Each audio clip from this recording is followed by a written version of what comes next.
In less than 72 hours, my mother destroyed my career, my relationship, and my credibility, all because I refused to let her harvest my eggs. She sent emails from my work account claiming I was taking leave for a mental breakdown. She showed my boyfriend fabricated text messages about my baby obsession. She had me committed to a psychiatric ward, and she filed for legal conservatorship of my medical decisions. The woman who evaluated me for the psych hold? My mother's book club friend? The fertility clinic coordinating my egg retrieval? Where my mother worked as a patient coordinator. By the time I figured out what was happening, I was locked in a psychiatric ward wearing paper scrubs, and my mother was standing outside my hospital room telling her lawyer my work schedule so she'd know exactly when to schedule the forced procedure. The only thing she didn't plan on was me fighting back. My name is Lauren Mitchell. I'm 29 years old, and 3 days ago, my mother drugged me with fertility hormones and tried to harvest my eggs. She almost succeeded. To understand how I ended up here, you need to know what she did to my sister Rachel. My mother, Carol Mitchell, has a master's degree in nursing. She volunteers at church, bakes cookies for neighbors. To everyone outside our house, she's the perfect suburban mom. Inside our house, she was running a breeding program. It started when I was 7 and Rachel was 9. Mom sat us down with pregnancy books and announced, "It's time you learned about your most important purpose." For the next 10 years, we wore weighted vests, 25 pounds to simulate pregnancy. We practiced breathing exercises. We watched graphic birthing videos. When I complained about back pain, Mom would add more weight. Real mothers don't complain. Rachel loved it. She'd waddle around with perfect posture, talking to her fake belly. I spent every session counting down the minutes until escape. When Rachel turned 18, Mom threw her a party. Not for graduating high school, but for signing her first surrogacy contract. I sat in the corner feeling like I was at a livestock auction. By age 25, Rachel had carried 6 babies for other couples. Her body was destroyed. She walked with a limp, her hair was falling out, she'd developed diabetes. But she kept going. "This is what I was made for," she told me once, hand on her 7th pregnancy bump. "My body is a vessel for miracles." I ran. I went to law school in California, specialized in reproductive rights, and built a career helping women escape forced pregnancy situations. I thought I'd escaped. I was wrong. 6 months ago, I visited home for Christmas. Mom kept asking about my boyfriend Tyler, about our future, about kids. "Maybe someday," I said vaguely. Mom's smile didn't reach her eyes. "You're 29, Lauren. Your eggs aren't getting any younger." After I flew back to Boston, weird things started happening. My gynecologist's office called about an appointment I never made. Prenatal vitamins arrived that I never ordered. My medical records were accessed without authorization by my mother, my emergency contact. She now had my complete medical history, including my fertility status, which was excellent. In March, Mom invited me to a family celebration dinner for Rachel. Another pregnancy announcement. I brought Tyler, feeling guilty for avoiding family. The dinner seemed normal at first. Pot roast, small talk, ultrasound photos. Then Mom stood up. "Lauren, sweetheart, you're not getting any younger, so I've taken the liberty of jump-starting your fertility journey." She pulled out a syringe filled with clear liquid. "Just a little hormone boost to get those eggs flowing." I jumped back, but Rachel grabbed my arms from behind. 7 months pregnant and still stronger than me. "Please, Lauren, just try it." "I've already found the perfect couple for your first baby," I screamed. Tyler tried to pull Rachel off me. But Mom was already there, and she plunged the needle into my thigh. The burn was immediate, liquid fire spreading through my muscle, radiating through my pelvis. "There," Mom said calmly, withdrawing the needle. That wasn't so bad. Through the haze, I heard her on the phone. "Yes, we've started the protocol. She'll be ready for egg retrieval in 2 weeks." That's when I understood. This wasn't family pressure. This was trafficking. I blacked out. I woke up 36 hours later in the ICU. The pain was indescribable. My ovaries felt like they were being squeezed in a vice. Mom stood beside my bed. "We only brought you here because we wanted to save your womb." A nurse appeared, young, with kind eyes that widened when she saw Mom. "Ma'am, I need to examine the patient privately." She pressed the call button. "Security to ICU room 12. After Mom was escorted out, the nurse, J. Williams on her name tag, checked my vitals. You have severe ovarian hyperstimulation syndrome, she said quietly. The hormones your mother gave you triggered a massive response. Your ovaries are 3 times normal size. Will I? Your fertility should recover.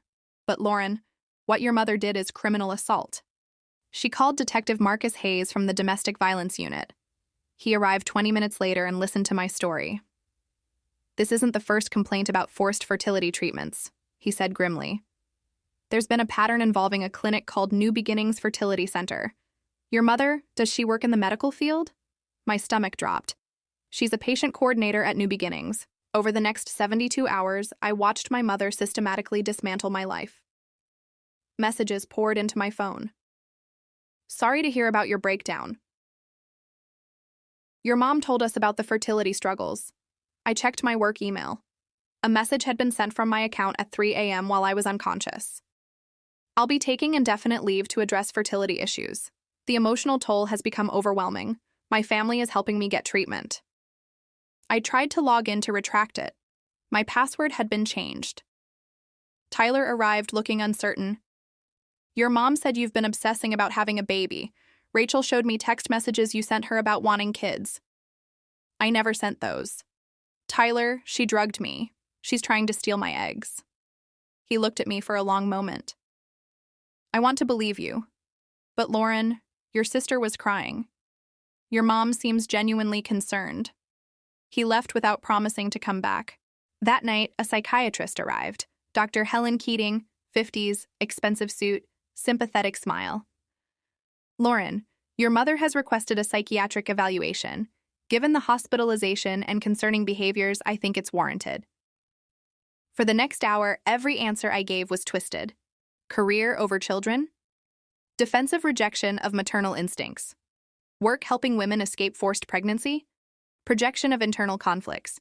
When I explained about the injection, she leaned forward. Your hormone levels are extremely elevated. That can cause paranoia, even delusions. Is it possible your perception is being affected? My mother gave me that medication. According to witnesses, your mother offered you a vitamin supplement. You became violent. Rachel, 7 months pregnant, had to restrain you.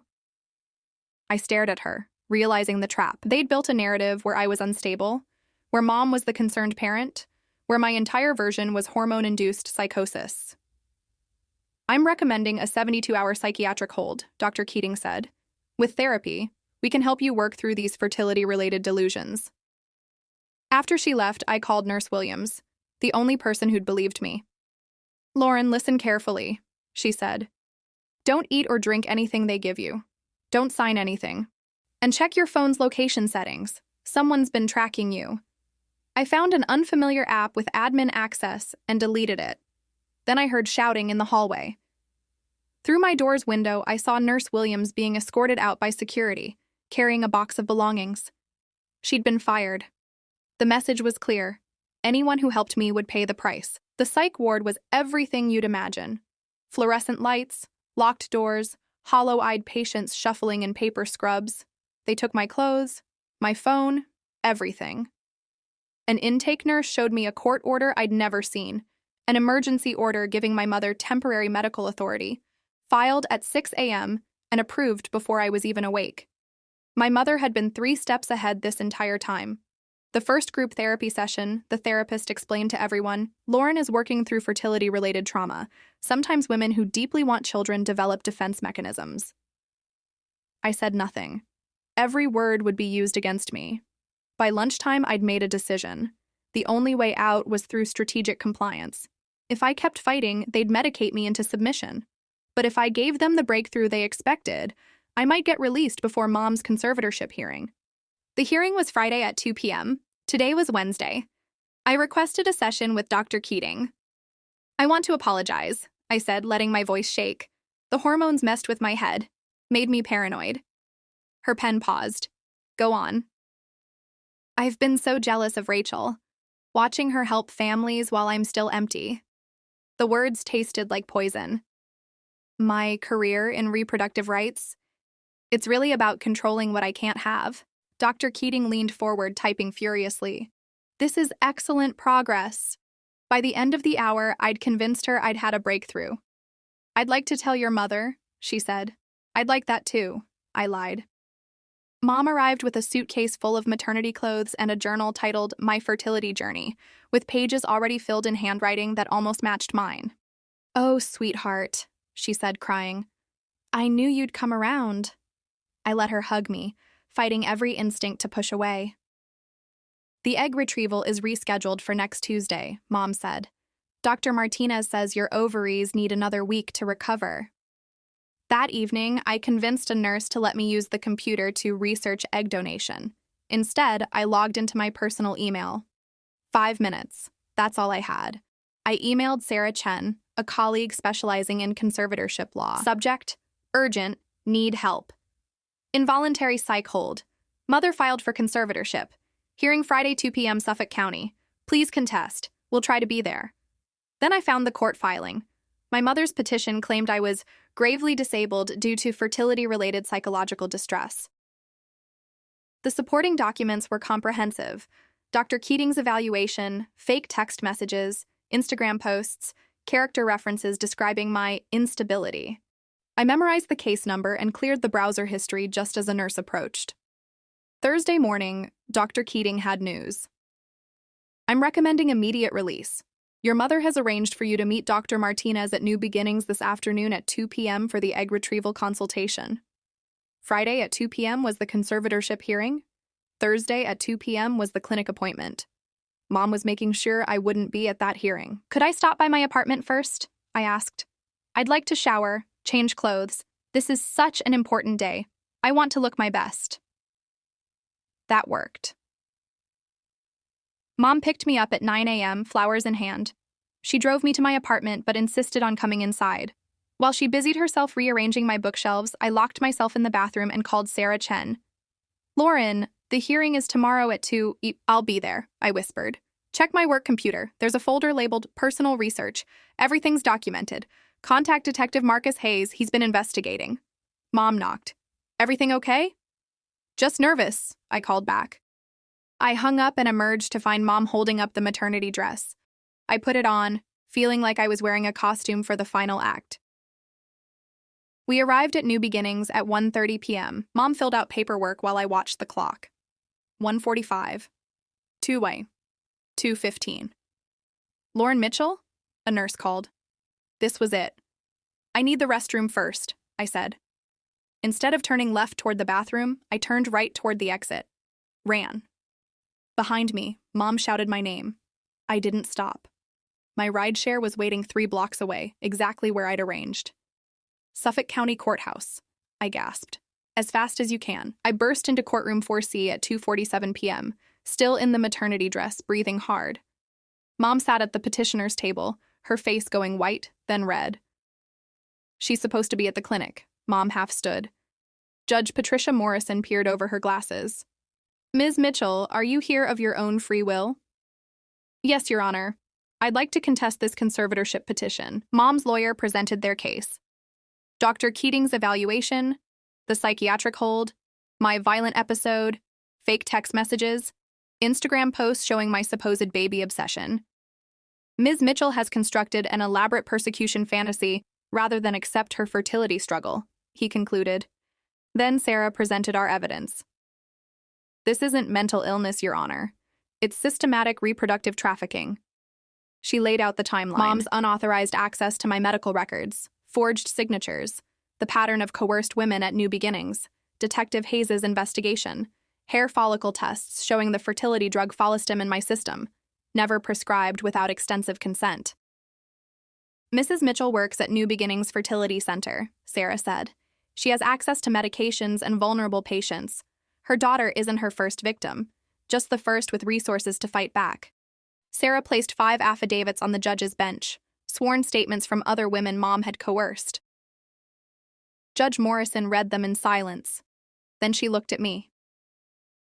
Ms. Mitchell, I'd like to hear your account directly. I told her everything. The childhood conditioning, Rachel's destroyed body, the injection, the psychiatric hold, Mom's methodical destruction of my credibility. Your Honor, I don't have fertility grief. I have a mother who controls her daughter's reproductive capacity. She drugged me, forged documents, and orchestrated psychiatric commitment when I refused. Mom stood, crying. I just wanted grandchildren from both my daughters. You have 6 grandchildren, I said. Through Rachel, who can barely walk because of what you've done to her body. She chose that life. She was 7 years old when you started conditioning her. Judge Morrison called for order. The petition for conservatorship is denied, she said firmly.